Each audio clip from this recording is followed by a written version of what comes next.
Hey, Bright Lights, welcome back to the Space Doctor series on the Architecting channel. My name is Angela. I am an architect who specializes in something called salutogenesis, otherwise known as design for well-being. And I make these videos every single week because I want to help demystify the link between design and well-being. I've spent my whole career doing research on this topic, so you don't have to.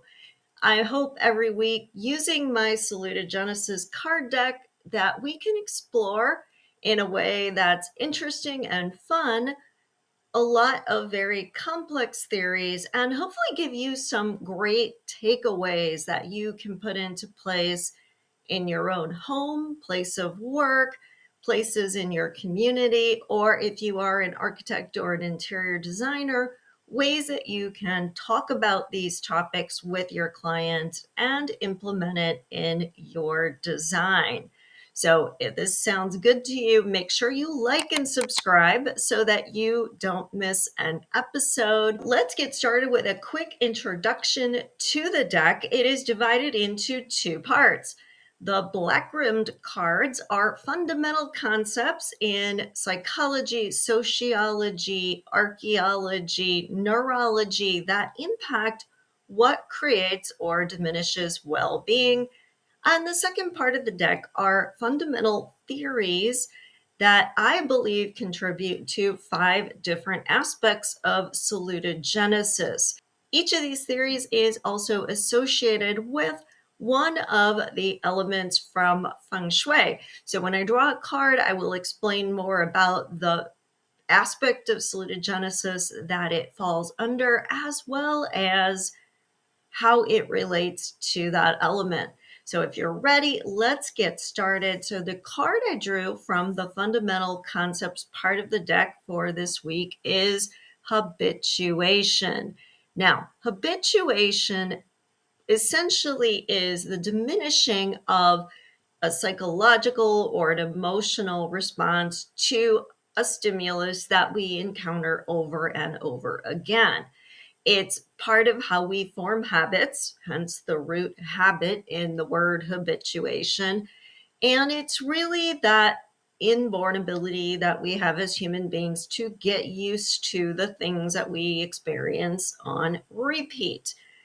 And when things show up over and over again in our lives, they kind of blend into the background and go by unnoticed. So, as you can see on this card, there's a cat. And in the very background of the card, you can see the first time the cat encounters that bright light. And it's in a complete startle response, tail up, back arched, fur standing on end. As we move down the path, now the cat started to have that experience more than once. Still a little startled, not quite as stimulated. And then by the time we get to the end of the path or the present moment where the cat has had this experience multiple times, doesn't even seem to be paying attention. And that is really how habituation works into our life. And that could be a bad thing or a good thing, because it can mean that certain things that are problems start to feel normal to us and we stop feeling that we should change or take action. It can also mean that we kind of fallen into autopilot and become a little apathetic in our lives, or that we're not noticing warning signals. So it's a very real thing to have, say, alarm fatigue. This happens a lot in healthcare where there's a whole bunch of different devices that are always alarming, and staff can start to have too many experiences where the alarm going off isn't that big of a deal and then ignore it when it really matters and they need to be paying attention. Habituation can also cause us to lose appreciation for the good things in our life and kind of numb us out to things that used to bring us joy, that can diminish our sense of wonder and awe or even feelings of gratitude. It also can cause us to be a lot more inflexible or rigid or lacking in curiosity. So, we want to think about that in the built environment and how we can try to give people little doses of things that aren't expected or that don't fall into patterns, things that could be changeable, that are going to kind of jar them into noticing the world around them a little bit more. The card that pairs with habituation for this week comes from the prospect and refuge part of the deck, and it is risk.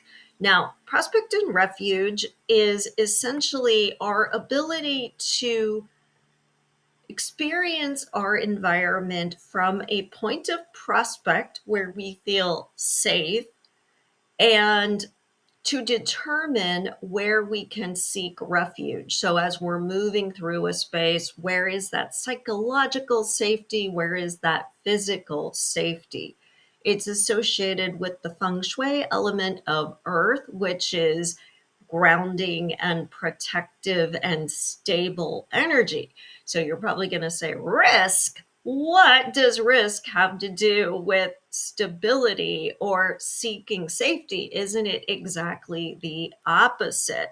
And as you can see here, what is the image on the card? I've drawn acrobats at the circus. So you could see them swinging on the trapeze while the other activities going on in the circus below.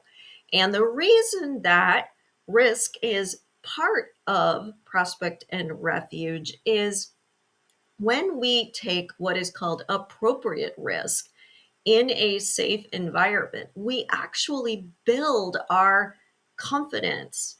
We learn valuable skills, including cognitive, physical, social, and emotional skills that help us be more resilient and cope. There have been a lot of great studies done on early childhood development that show that when we overprotect and over shelter our children, we actually impair their cognitive development because the ability to take risks is associated with the ability to develop independent thinking, to be able to assess risk and know the difference between something that is fun, unexpected, or challenging and something that is hazardous. We need to take risks in order to learn that skill. It also creates what's called positive stress or eustress that lets us feel more inspired, get that adrenaline rush, feel that sense of play, adventure. It keeps us going, keeps us wanting to explore and be curious about our world.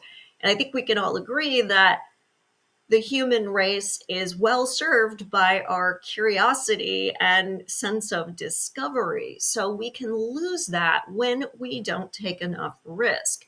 And this can happen for adults as well. So we have to remember risk is not always bad. It is associated with trust building, with personal growth, with problem solving, and self regulation of our emotions.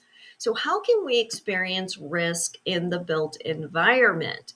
Well, we can do that by thinking about things we can introduce that will be unexpected. So, is there the ability to have a sense of discovery, to manipulate the environment and discover new things about it as we physically make different choices about how space works for us, how we arrange our furniture, what art pieces, what lighting, what sound effects we might be choosing? Maybe we don't always know what will happen next. So if we're in a new space, if there is a gentle curve and things beyond that, we don't know what's there. So it's taking that little bit of a sense of risk. If you've ever been in a building that has maybe a big multi-story atrium space and you ride, say, a glass elevator, or you're walking along that edge with the railing looking over the edge, or maybe there are some bridges in the space that you're walking, but you're suspended multiple stories up. At my college, Carnegie Mellon, there is this big ravine between two buildings, and there's this footbridge that connects the two. And that is, again, associated with that sense of risk. There could be things like stepping stones that go over water, or immersive spaces that are very sensory, where you feel like you are in a different place or space. I've seen this really effectively done at airports when you are going between terminals and you're walking in what would be basically a tunnel, but through lighting and sound and public art, it's become this immersive environment. Those are all ways that we can introduce risk in design in a way that is fun and adventurous and isn't creating a safety hazard, because of course, as architects, health, safety, and welfare, that's our job. So we do not want to do anything to create problems on that front. But when we put these two cards together, habituation, which is sort of a desensitized state of being, with risk, which is actually about waking up our senses, I think that there's a lot you can see how when we design to prevent habituation and encourage risk, we're really making a lot of those same moves. Just, to really kind of summarize this, think about these four things when you're looking at your spaces or spaces for your client. Change. Can we do things that are either manipulatable by the occupants, or that allow changes that are naturally happening in the environment to be telegraphed through into the space? So the experience isn't always the same. If there is something in the space that is a stimulus, like a lighting or a sound effect, can the duration of it change? Can the speed at which we experience some element of the space change? Can even something's presence in the space change? So sometimes it's there, sometimes it's not. Maybe it gets swapped out, like, say, a piece of art for something else, so that there is that duration variable. Frequency. So know that the more often somebody encounters something, the more desensitive they will be to it. So if we encounter things less frequently, there's less repetition in the space, we're going to be paying more attention. And then finally, intensity. So a very intense stimuli is going to be harder to habituate. So maybe at a very special moment we want to celebrate, we're using very intense colors or fabrics or materials, things that are really, really a burst of sensitization.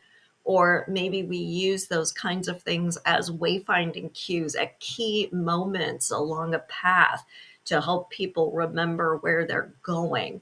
So remember those things: change, duration, frequency, and intensity, as you think about how to dissolve habituation and introduce more appropriate risk in the spaces that you find yourself in or designing for. I hope you enjoyed this. Remember to like and subscribe to the channel so you get a notification. Every week will be different, so you definitely want to make sure you do that. And otherwise, I hope you go away inspired to really make great spaces. Take care.